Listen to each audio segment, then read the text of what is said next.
Assalamualaikum warahmatullahi wabarakatuh. Halo teman-teman semua, perkenalkan nama saya Marcel Cahyadiana dengan NIM 241120127 yang akan membantu presentasi video kelompok tentang hadis ahad, kelompok 9. Baiklah, ke pembahasan pertama yaitu latar belakang.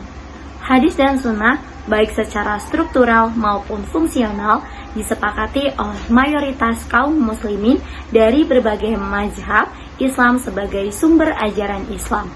Karena dengan adanya hadis dan sunnah, itulah ajaran Islam menjadi jelas, rinci, dan spesifik. Sepanjang sejarahnya, hadis-hadis yang tercantum dalam berbagai kitab hadis yang ada berasal melalui proses penelitian ilmiah yang rumit, sehingga menghasilkan kualitas hadis yang diinginkan oleh para penghimpunnya. Implikasinya telah terdapat berbagai macam kitab hadis yang sering kali dijumpai keanekaragaman redaksi atau matan hadis dan sanadnya, karena di antara kolektor hadis tersebut memakai kriteria dan standar masing-masing. Disinilah letak pentingnya pembelajaran hadis agar meneliti sehingga dapat diketahui tata cara dengan benar pemakaian hadis sebagai dasar amalan.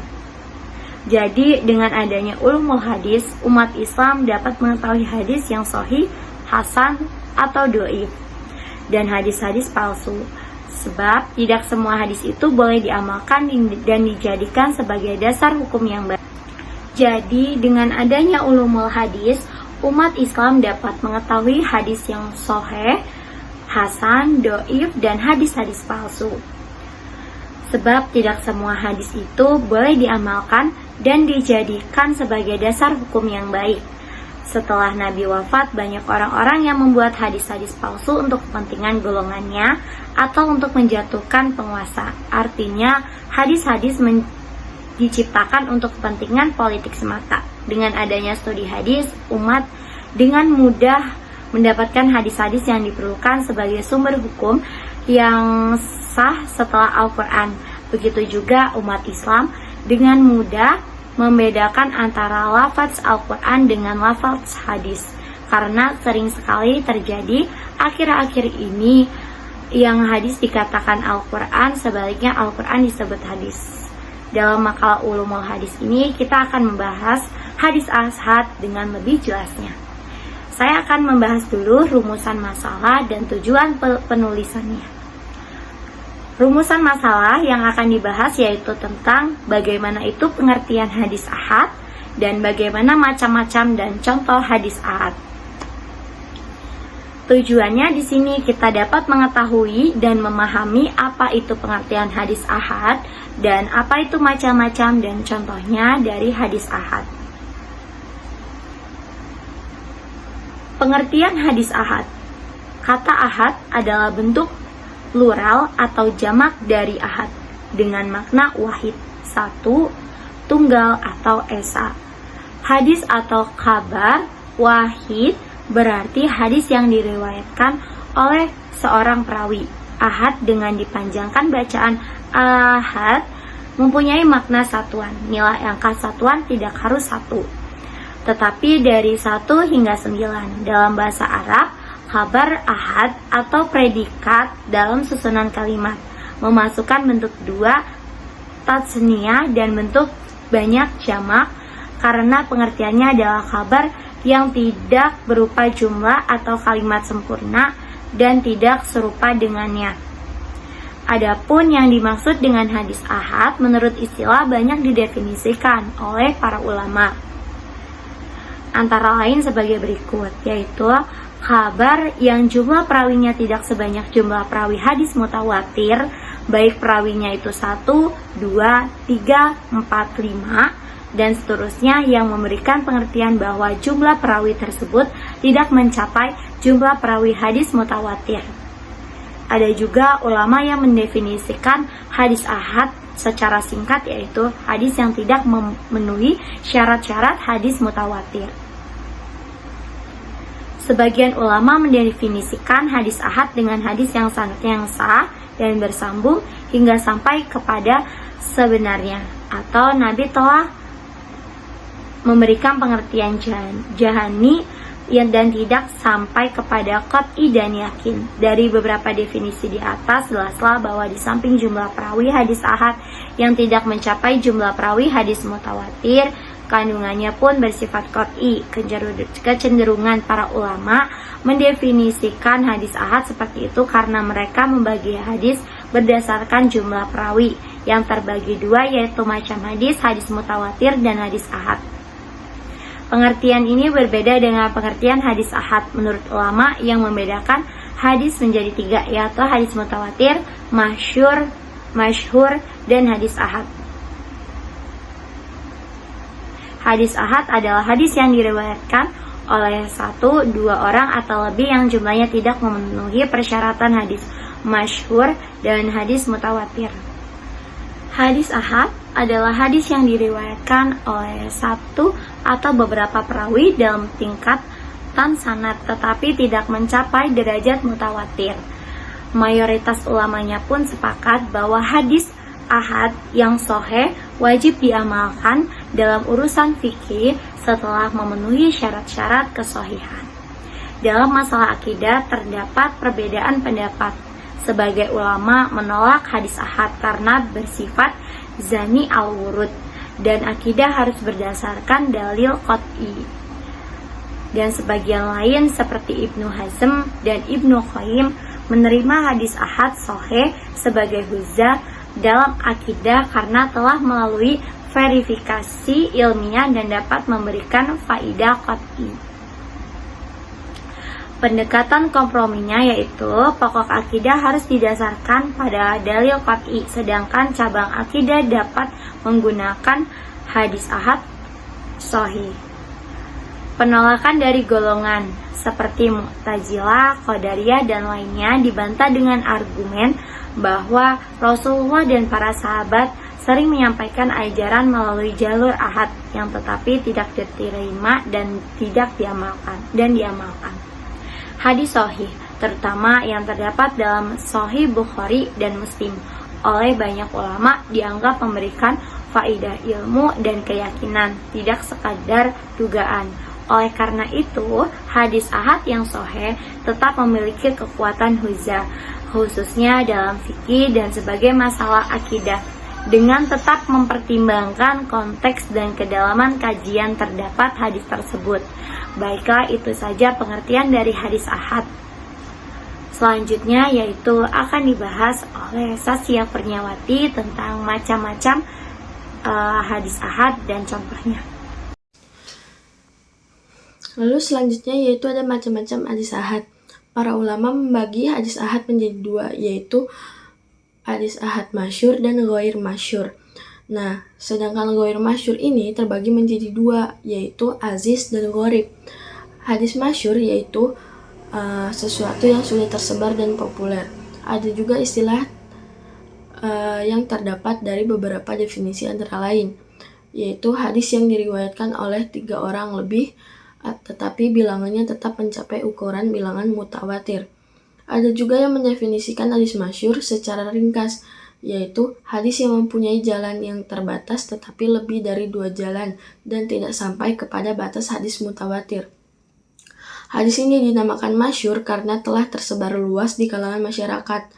Ada ulama yang memasukkan seluruh hadis yang telah populer dalam masyarakat, sekalipun tidak mempunyai sanad sama sekali, baik berstatus sahih atau dhaif, ke dalam hadis masyhur.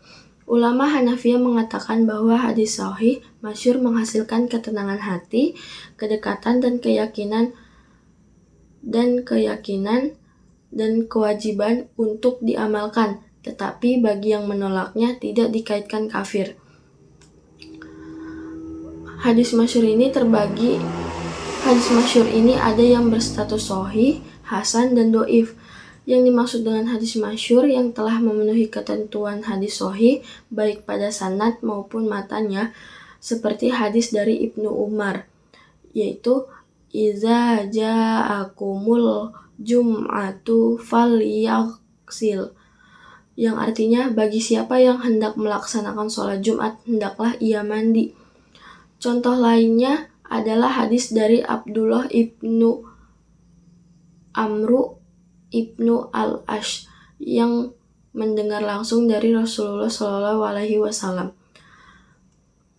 Hadis ini dinamakan hadis masyhur karena telah tersebar luas di kalangan masyarakat. Ada ulama yang memasukkan seluruh hadis yang telah populer dalam masyarakat, sekalipun tidak mempunyai sanadnya sama sekali, baik berstatus sahih atau doif ke dalam hadis masyhur. Ulama Hanafi mengatakan bahwa hadis masyhur menghasilkan ketenangan hati, kedekatan pada keyakinan dan kewajiban untuk diamalkan, tetapi bagi yang menolaknya tidak dikaitkan kafir. Adapun yang dimaksud dengan hadis masyhur, hasan adalah masyhur yang telah memenuhi ketentuan-ketentuan hadis hasan, baik mengenai sanad maupun matanya, seperti sabda Rasulullah SAW yang artinya menuntut ilmu itu wajib bagi setiap muslim, baik laki-laki maupun perempuan. Adapun yang dimaksud dengan hadis masyhur doif adalah hadis masyhur yang telah memenuhi syarat-syarat hadis sahih dan hasan, baik pada sanad maupun pada matanya, seperti hadis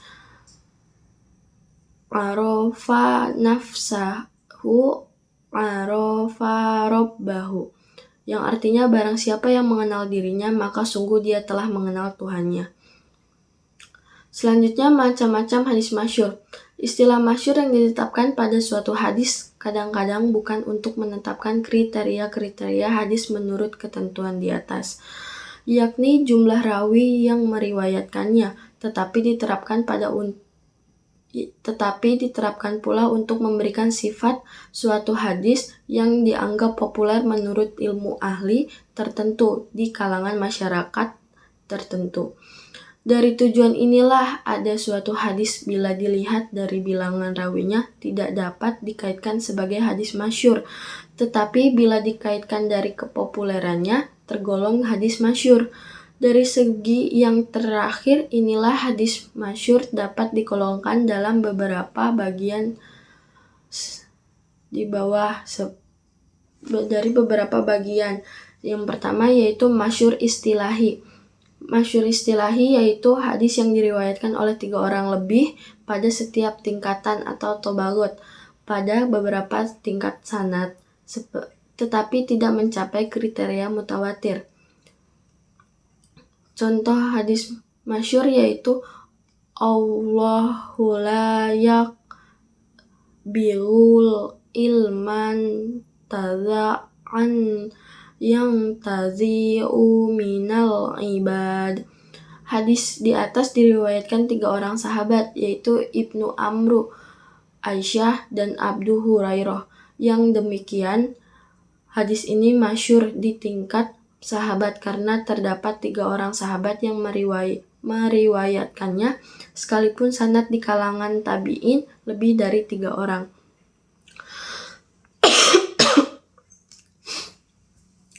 Atau sebaliknya, bisa jadi hadis masyhur di tingkat tabi'in jika perawinya mencapai 3 orang atau lebih, tetapi tidak mencapai jumlah mutawatir, sekalipun di tingkat sahabat tidak mencapai masyhur karena tidak mencapai 3 orang lebih.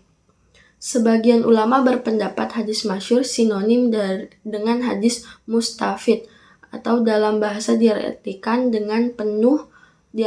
penuh dan tersebar.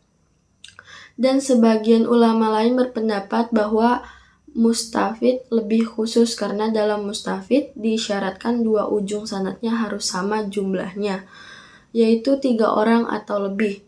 Menurut pendapat kedua, ini hadis mustafid lebih khusus daripada masyhur karena dipersyaratkan jumlah 3 orang periwayatnya di awal sampai akhir sanad. Lalu ada masyhur ghair istilahi. Hadis masyhur ghair istilahi berbeda dengan hadis masyhur istilahi. Hadis masyhur menurut istilah yaitu muhaddisin, atau bisa disebut masyhur istilahi, sebagaimana di atas, sedangkan masyhur ghair istilahi bukan istilah muhaddis. Baik, selanjutnya ada kitab-kitab hadis masyhur. Kitab-kitab yang memuat hadis masyhur ghair istilahi atau ala al-qasinah antara lain sebagai berikut. Yang pertama al-muqasid al-hasanah fima usuhirah ala al-isinah karya al-Saqawi. Kedua, kashfu al-qafa wal muzil al-ibas fima usyuhira min hadis ala al-sinah al-annas karya al-jaluni.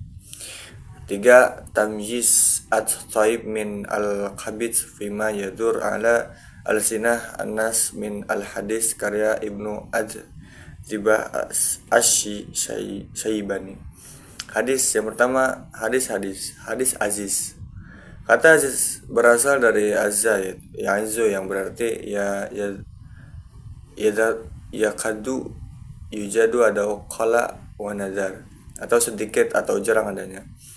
Atau berasal dari azza, yazu, berarti qawiya, kuat. Adapun kata aziz menurut istilah antara lain didefinisikan sebagai berikut. Hadis yang perawinya kurang dari dua orang dalam seorang tabaqat dari segi bahasa. Kata aziz adalah sifat muyabbahah dari kata yu'azzu yang berarti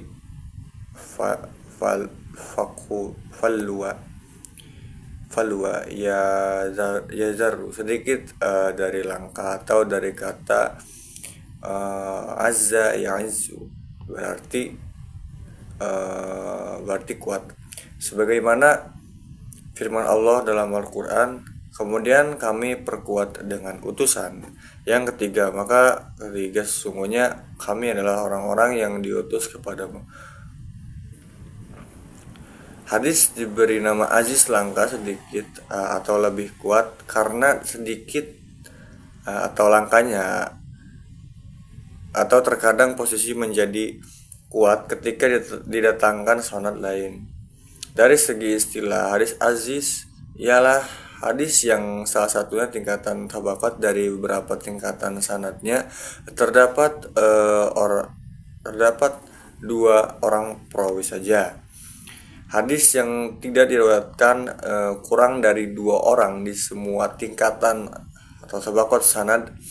Maksud definisi di atas, hadis aziz adalah hadis yang diriwayatkan oleh dua orang perawi pada seluruh tingkatan tabaqat sanad, atau walaupun dalam suatu tingkatan sanad saja. Misalnya di kalangan sahabat hanya terdapat dua orang yang meriwayatkannya, atau hanya terdapat satu orang saja. Jadi pada salah satu tingkatan sanad hadis tersebut dapatkan tidak kurang dari dua orang perawi, atau satu tingkatan sanad yang terdiri dari dua orang. Misalnya hadis diriwayatkan Abu Hurairah bahwasanya Rasulullah SAW tidak beriman seorang di antara kamu sehingga aku lebih dicintai daripada orang tuanya, anaknya, dan manusia semuanya. Hadis riwayat Al-Bukhari, Al-Muslim. Hadis tersebut diriwayatkan oleh dua orang sahabat, yaitu Anas dan Abu Hurairah. Dari Anas diriwayatkan dari dua orang, yaitu Qatadah dan Abdul Aziz bin Suhaib. Dan Suhaib diriwayatkan dua orang, yaitu Ismail bin Ulayyah dan Abdul Waris bin Sa'id, dan dari masing-masing diriwayatkan oleh jamaah. Hukum hadis aziz ada kalanya sahih, hasan, dan dhaif, tergantung persyaratan yang terpenuhi. Apakah memenuhi seluruh kriteria pernyataan hadis sahih atau tidak. Jika memenuhi segala persyaratan berarti berkualitas sahih, dan tidak memenuhi sebagian atau seluruh persyaratannya maka tergolong hadis hasan atau dhaif. Adapun kitab-kitab yang khusus menghimpun hadis-hadis aziz belum didapatkan, mungkin karena kelangkaan hadis tersebut. Selanjutnya ada hadis gharib. Hadis gharib dalam bahasa juga sifat musabah serupa dengan isim fa'illah atau isim ma'fu atau isim maf'ul yang berarti sendirian. Al-munfarid terosolir, jauh dari kerabat, perantau, asing dan sulit dipahami dari segi istilah. Ialah hadis yang terdiri seorang perawi di mana saja tingkatannya tabaqat daripada beberapa tingkatan sanad. Nama lain yang satu arti dengan hadis gharib adalah istilah hadis fard. Kata fard dalam bahasa diartikan tunggal atau satu. Jamaknya al-farad. Hadis gharib dan fard mempunyai makna yang sama, yaitu hadis yang terdapat hanya seorang perawi dalam satu tingkatan sanad atau pada sebagian tingkatan sanad walaupun dalam salah satu tingkatan saja, sedangkan pada tingkatan yang lain lebih dari satu orang. Misalnya suatu hadis diterima di tingkatan sahabat hanya oleh seorang sahabat saja, sementara di kalangan tingkatan selain sahabat terdapat 2 orang perawi atau lebih yang menerima hadis tersebut. Hadis yang seperti ini disebut hadis gharib di kalangan sahabat sekalipun tidak gharib di tingkatan tabi'in atau tabi'in. Yang selanjutnya macam-macam gharib dan 2 macam yaitu sebagai berikut. Yang pertama gharib mutlak. Gharib mutlak yaitu hadis gharibnya perawi satu orang terletak pada pokok sanad. Pokok sanad adalah ujung sanad yaitu seorang sahabat. Ujung sanad disebut pokok atau asal sanad karena sahabat yang menjadi referensi utama dalam periwayatan hadis sekalipun banyak jalan dan tingkatan dalam sanad. Contoh hadis Nabi,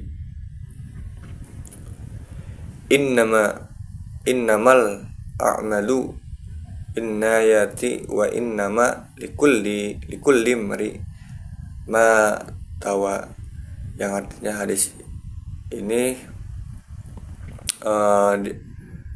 di atas sahabat Umar bin Khattab saja diriwayatkan dari Nabi, dari Umar diriwayatkan oleh Al-Qalamah bin Waqqas Al-Laitsi, kemudian diriwayatkan oleh Muhammad bin Ibrahim, kemudian Yahya bin Sa'id Al-Khudri. Dengan demikian hadis di atas maghrib mutlak karena hanya Umar bin Khattab lah saja di kalangan sahabat yang meriwayatkan hadis tersebut. Selanjutnya gharib nisbi atau relatif. Hadis gharib nisbi relatif yaitu hadis yang terjadi gharabah perawinya satu orang di tengah sanad. Misal hadis yang diriwayatkan dari Anas. Hadis tersebut di kalangan tabi'in hanya Malik yang meriwayatkan. Az-Zuhri boleh jadi pada awal sanad atau akhir sanad lebih dari satu orang, namun di tengahnya terjadi gharabah, arti hanya seorang saja yang meriwayatkannya. Presentasi video dari kelompok 9 tentang hadis ahad, dari mulai pengertian, macam-macam, dan contohnya. Terima kasih, mohon maaf bila ada salah kata. Dari saya sebagai moderator, pamit undur diri. Wassalamualaikum warahmatullahi wabarakatuh.